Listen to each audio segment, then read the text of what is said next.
intensity in the ministry. Okay? Yesterday, okay, sinikap kong maagap matulog, 8:30 in the evening. Sabi ko, gigising na lang akong maagap para ituloy yung message. Pero hindi talaga yun yung body clock ko. Nakatulog ako mga 12:30. And then I wake up 3 a.m. in the morning sapagkat may title na ako kagabi. Sabi ko, mamaya ko lalagyan ng laman.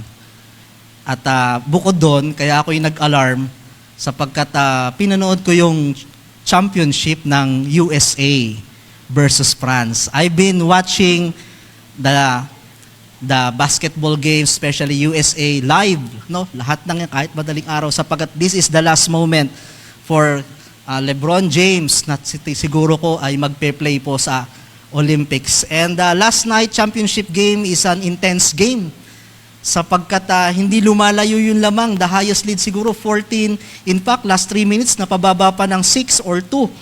At syempre, Steph Curry, okay? Siya yung nag-step up at talagang nagpaulan ng 3 points. That was an intense game, although expected dyan ay hindi France, pero sila ay hosting country at makikita mo dito, napakaganda ng laban sapagkat talagang they are really the Avenger team. Pero that game is an intense game. Pag sinabing intense, yung talagang mapapatayo ka, talagang bakbakan, hindi lang basta ang kalang percentage ay consistency ay mataas, talagang napakagagaling ng kalang ginagawa. But what most interesting game for me is the battle between USA and Serbia. Okay? Kung napanood nyo ito doon sa mga basketball enthusiasts, ito po, given na ang result sapagkat talagang USA. Pero this time ay nabago ang resulta sapagkat all throughout the quarters, talagang tinatambakan ng Serbia. That is the MVP of NBA, okay, Nikola Jokic at versus LeBron James. Pero nabago.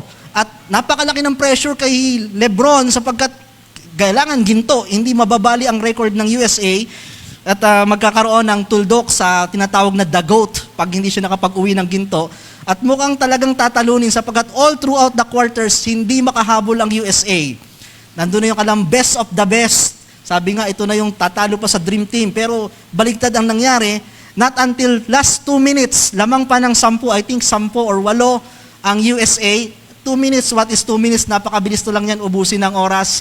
Doon pumasok yung tinatawag nilang the Avengers team. Kumilos ang lahat ng mga great players, intense game, shooting ni Steph Curry, pasok ni LeBron James, and then jump shot ni Kevin Durant. That was a very intense game. Halos makuha na ng Serbia ang larong ito. We want an intense. Pag may mga drama, talagang na-excite tayo pag intense ang drama, pagka may mamamatay na, pag sampalan na, or pag mga ganito. Pagka tayo ay may board exam, pag malapit na, intense na ang pagre-review.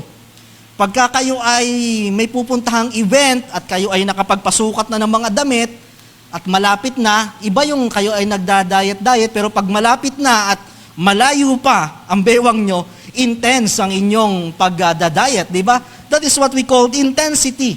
Not just doing normal things, hindi lamang may effort, kundi exerting a different effort. At ano po ba ang definition ng intensity? Sabi ng Miriam, the quality or state of being intense. Ang daling kausap, ano? Okay? Ang definition dyan is, pag sinabing intensity, is specifically or specially, special to, extreme, malalim, degree of strength, talagang kailangan ng lakas, force, energy, effort, or feeling. That is the definition of intensity.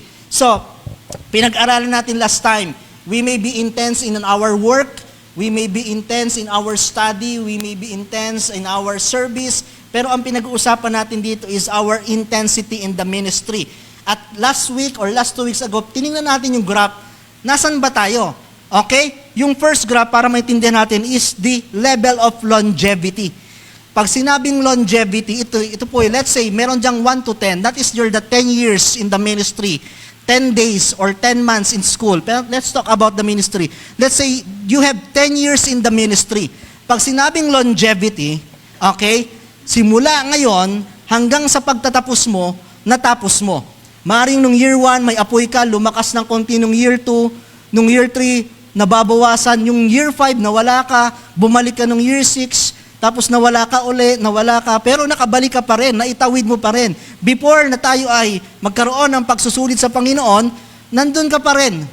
Natapos mo pa rin, although there were certain times na sabihin natin talagang ikaw ay nawala, nanlamig, or backslide, but still you have this what we called longevity. Siguro masyadong mahaba yung 10 taon, sabihin natin sa buong taong ito. Alright, and then ano naman yung pinagkaiba ng consistency? Ang consistency, you've been here all the time. Okay? From year 1, year 2, year 3, may mga pagkakataon man na nandyan, humihina na konting apoy, but you've been consistent. You've been consistent with your time, you've been consistent with your talents or your treasure or whatsoever things that you can do. May mga pagkakataong nawala ng saglit, but not a very long time. Ibig sabihin, you've been consistent. At pag sinabi natin consistency, minsan yan yung mga tinitingnan natin sa laro, di ba? Dependability. Okay, ibig sabihin, hindi lang siya nandyan, hindi lang siya nakakascore, hindi lang siya magaling nung game na yun. Almost every game, nararamdaman yung kanyang presence. That is consistency. So, the difference, yung longevity, nandyan siya, pero may mga time na nawala. Matagal nating hindi naramdaman ang ating sarili. And then, bumabalik, may konting apoy, nakabalik naman bandang huli. Yung consistency, nandyan siya, hindi man sobrang lakas, hindi man sobrang taas, pero nandyan lang siya. He's been here all the time. And then when we say intensity, you're not just here, but there are moments in your life na naramdaman mo that you are on fire. You are on fire pagdating sa paglilingkod, talagang yung eagerness mo, talagang nandyan, ginagamit ka ng Panginoon, ang iyong panahon, ang iyong talento, meron kang mga ministry sa pagbibigay or whatsoever, you have an intense.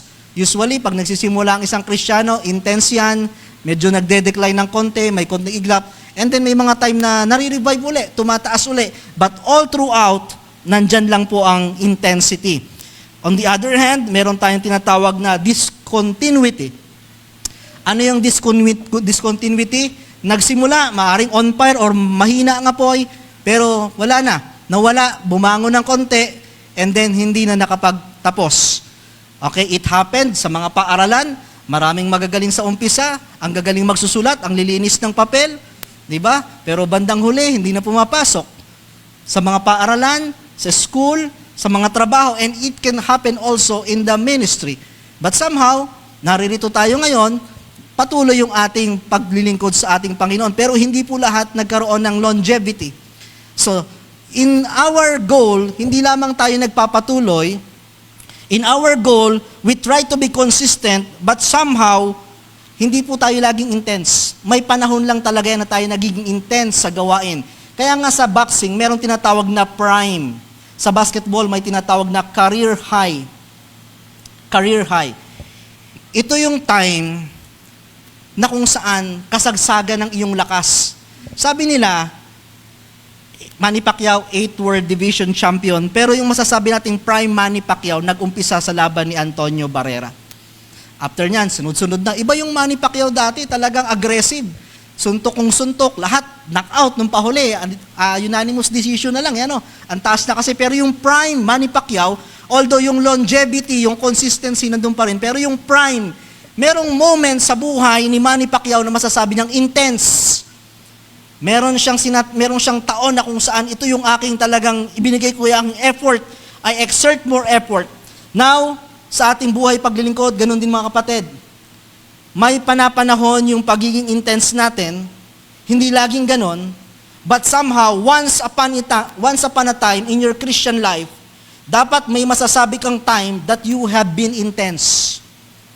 Dapat meron kang masasabing time na hindi lang ako nagpatuloy, hindi lang ako naging consistent. Talagang ako ay nagamit ng Panginoon. May mga panahon na tayo ay nagkataong tayo ang maraming oras.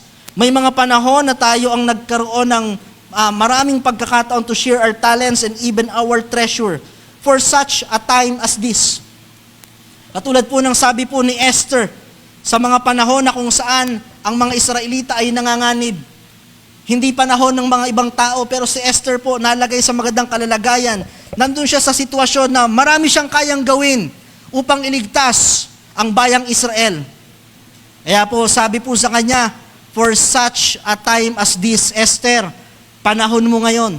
Ikaw ang dapat maging intense sapagkat ikaw ang linagay dyan. Ikaw ang pinagkalooban ng ganyang buhay. Ikaw ang pinagkalooban ng ganyang biyaya. Ganon din po sa ating buhay.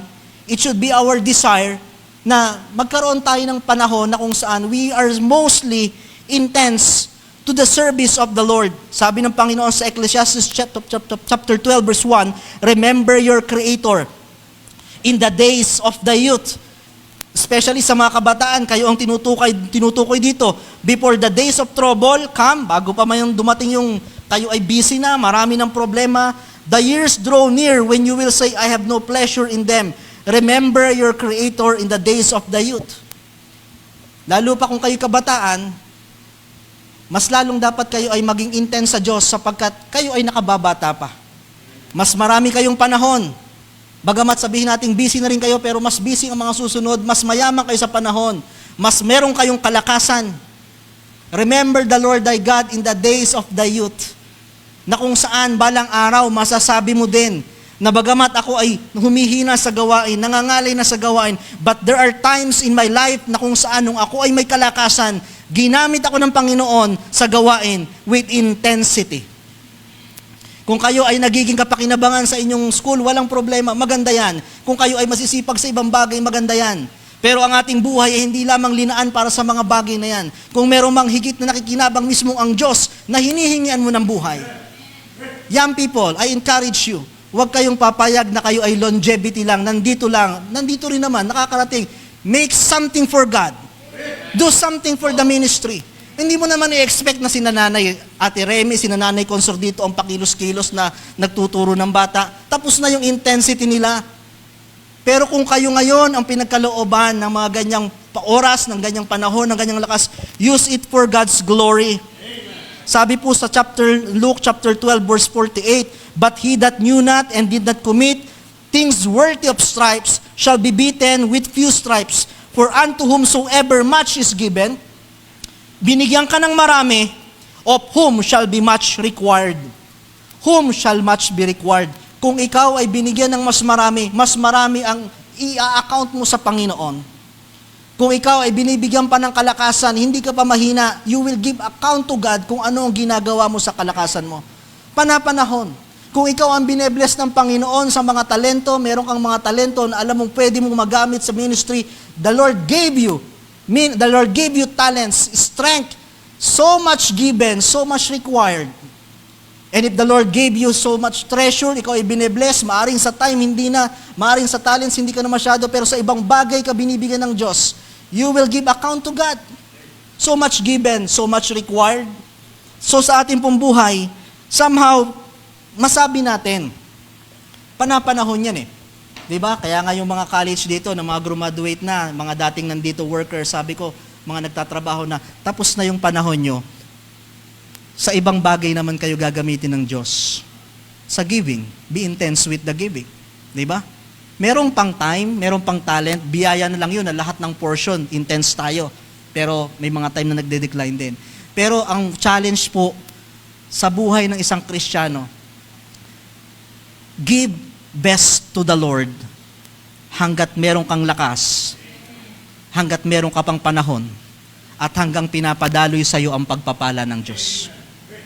Why we should give God? Kasi yung ating mga portion na yan, lumilipas din naman po ang lakas, ang oras, maging yung mga blessings sa ating buhay.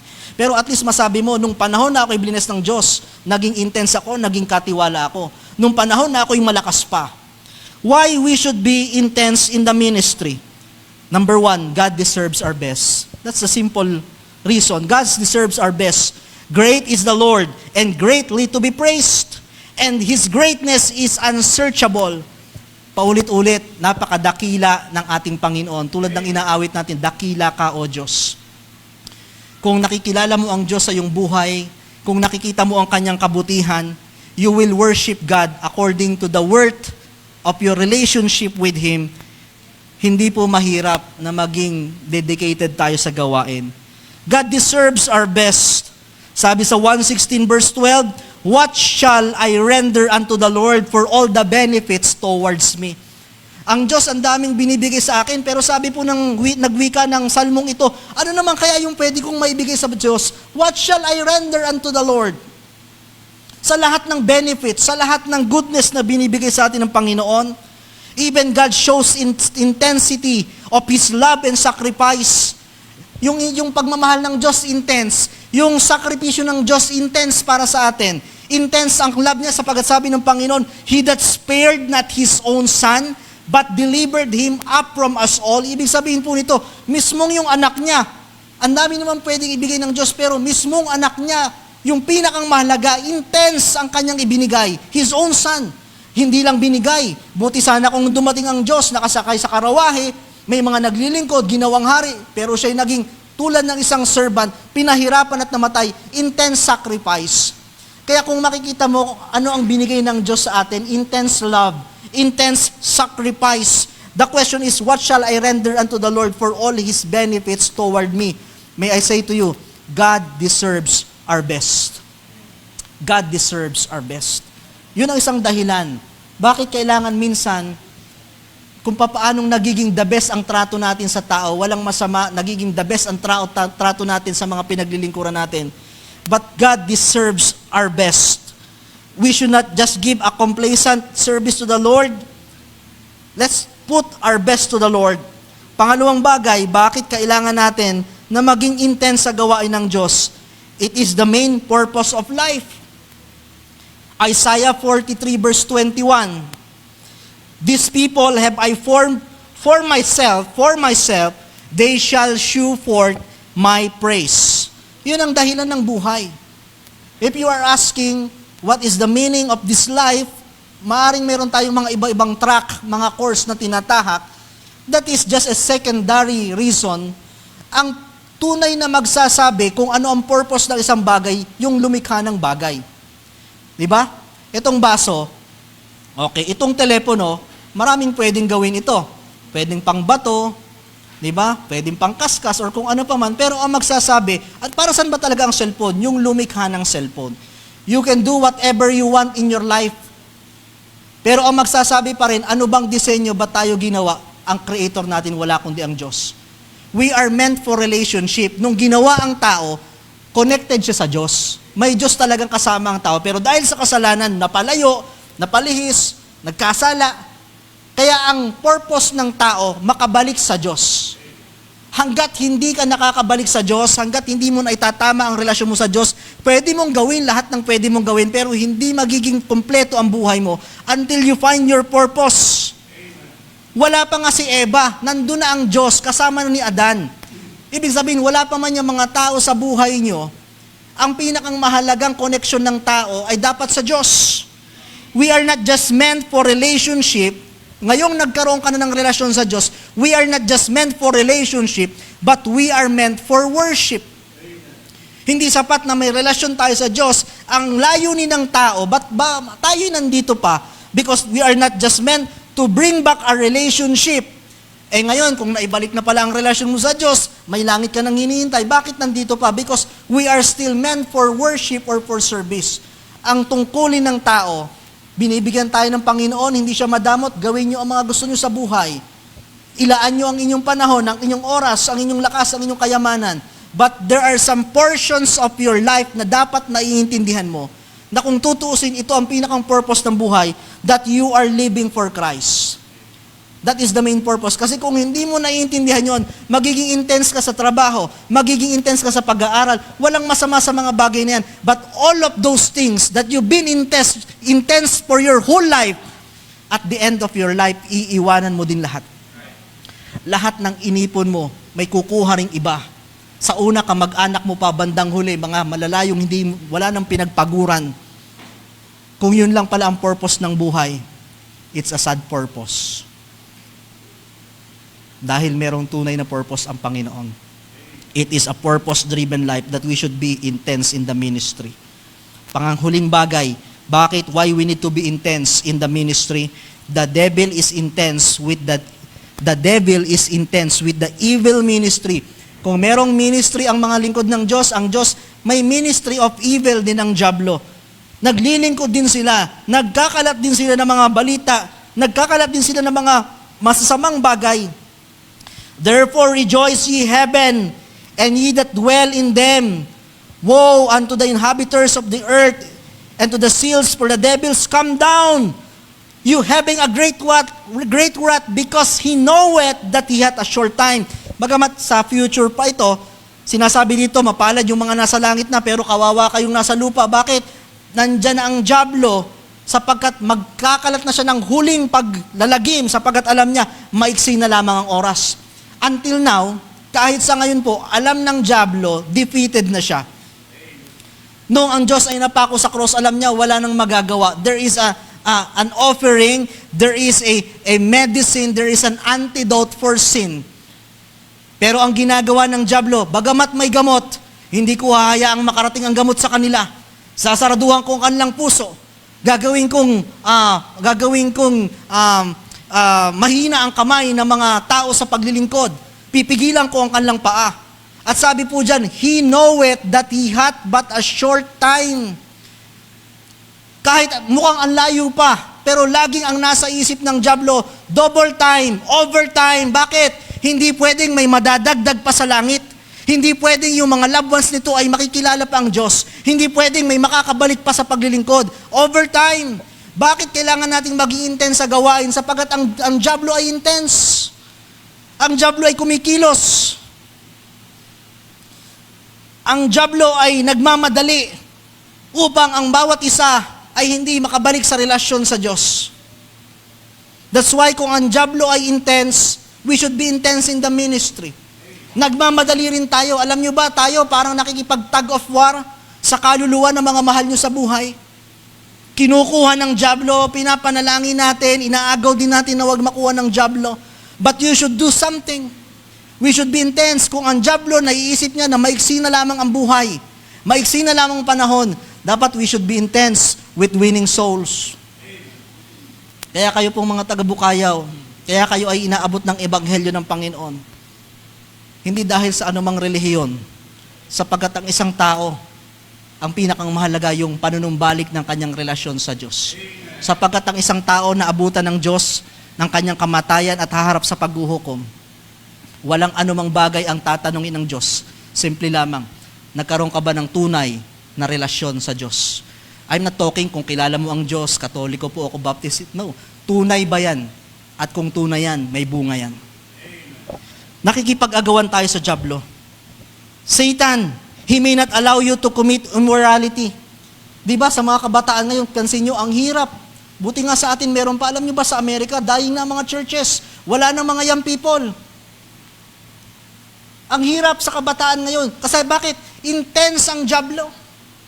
Akala nyo ba tayo lang ang nangangaral? Ang daming paraan ng dyablo para mangaral sa mga kabataan, mga napapanood, mga napapakinggan, maging sa mga nakatatanda. Pinapakita ng dyablo na ito ang tama, ito ang uso, ito ang nababagay. Intense. Hindi lang sa kabataan, sa murang edad pa lang ng mga bata, makikita nyo, kaya nga we're struggling, di ba? Talagang kami challenge, biro mo, pinapanood ng mga bata ngayon, mga edad pa lang ni Amir, Scooby the Toilet, ano yun? Ang mga cartoon character na ngayon, di ba? Ang mga itsura, yung toilet ng bowl, may mga pupu, ano to? Anong message to? Because the devil is intense. Sobrang pagkalat ng dyablo. And sometimes, Satan, he may not allow you to commit immortality. Wala naman akong ginagawang masama, hindi naman ako gantong ginagawa, maayos naman ako. He may not allow you to commit immorality, but he will make you busy. It may sound, hindi naman kasalanan yung maging busy, but if you are so busy too much, that you don't even have time to the Lord, busy means you are busy under Satan's yoke. Hindi naman masama yun. Aba, busy naman po ako sa trabaho, busy naman po ako sa pamilya, busy naman ako. Walang problema dyan. Meron bang negative sa pagiging busy? Usually, positive yan, masipag. But sometimes, Satan will not allow you to commit immorality, but he will make you busy. No? May mga portions na talagang nagiging busy tayo, but if it makes you a Christian, na kung saan nawawala na yung iyong passion, nawawala na yung longevity, yung consistency mo sa Panginoon, it's one of the device of the devil. As a church, the ministry should be pushed forward We should advance in the ministry. Alam niyo yung sumo wrestling, yung tulakan, ganun po ang jablo at ang church. Pilit na ipinupush ng jablo ang mga mananampalataya, ang mga hindi mananampalataya para tayo ay malaglag sa bangin, para tayo ay mawala sa Panginoon.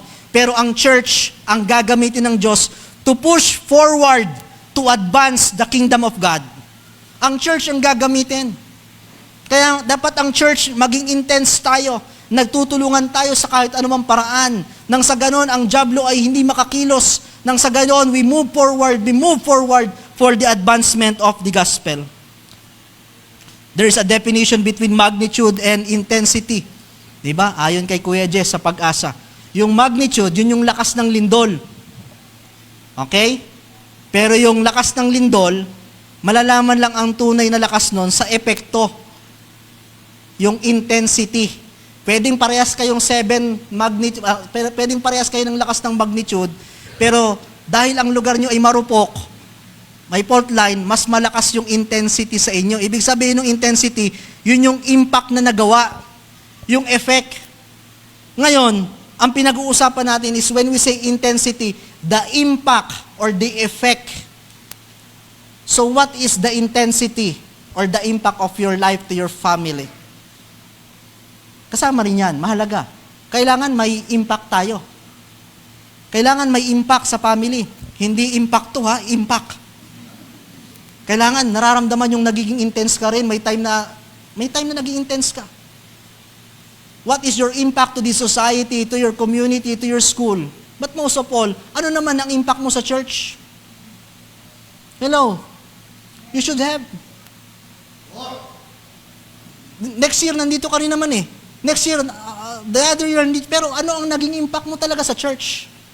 You may have a longevity, matatapos mo, pero ano ang naging impact mo sa church? Is there a time in your life na masasabi mo, I was once, na kung saan ako'y ginamit ng Diyos dito? Na kung saan, nung panahong ito, naging kagamit-gamit din ako sa Diyos? There should be a moment in your life. It's not too late to have an impact. Maraming ginamit na bata ang Panginoon, si Timothy, si David, bata pa lang, may impact na sila sa Israel. Si Timothy may impact na maging sa mga Hudyo. Pero hindi rin, it's not too late sa mga nakatatanda. Noah, tinayo niya ang arko nung siya'y nakatatanda na. Si Moses, at the age of 80, dun pa lang niya sinimulang i-deliver sa captivity ang Israel. You may think, maaaring sa iba sa atin, patapos na ang longevity ko, paputol na ng paputol ang aking ilaw. You can still do something for God. Amen. Samson, at the last moment of his life, dun yung pinakang-intense na ginawa niya. Anong sabi ni Samson, di ba? Ang lakas ni Samson, nanghina siya, pero mahina na si Samson. Pero sabi ni Samson, Lord, just for one more time. Isa pa, Lord, isa pa, I want to be intense. At nasira niya, napatay niya ang mga Pilisteo. Sa atin pong mga matagal na naglilingkod, we can do something to God. We can do more to God. We can be intense to the Lord. Sa ating pagtatapos, this year, our team is no borderline at 39. Paparating na tayo sa 40. For the last 40 years, we made an impact. Ang dami nating naitayong gawain, ang daming mga naging ministry. But it seems na hindi pa nagtatapos doon ang ating gawain. Some of you, sa mahabang panahon, naging mahabang paglilingkod nyo sa iglesia, you made an impact to this church. Naipatayo ang iglesyang ito, nakasurvive ang ating mga gawain, may mga tanatanin na gawain. You made an impact. There is a time in your life that you've been intense to the ministry. Pwede pa rin kayo maging bahagi. But mostly, my challenge today is for the next generation. What will be your impact to this church for the other 40 years? Be intensified in the ministry. Moment nyo to. Mga young people, salamat sa buhay ng ating pastor. Hindi lang siya mag-isang nagtaguyod sa iglesia. Meron siyang Kuya Jess, meron siyang Kuya Perdy, meron siyang Kuya June, meron siyang Kuya Ben, na mga umalalay. Diba? They've been intense in the ministry before. Kaya sa ating mga nandito, diba? For the next generation, sikapin natin, no borderline at 39. Ano yung susunod pa para sa iglesyang ito? Kaya mga kapatid, ang ating paglilingkod ay hindi lang naglilingkod, kundi naglilingkod na meron tayong tinatahak na katagumpayan para sa gawain ng Diyos. Where are you in this ministry? Discontinuity, of course, not. Nandito ka eh. Longevity, nandito lang ba ako? Pero wala lang.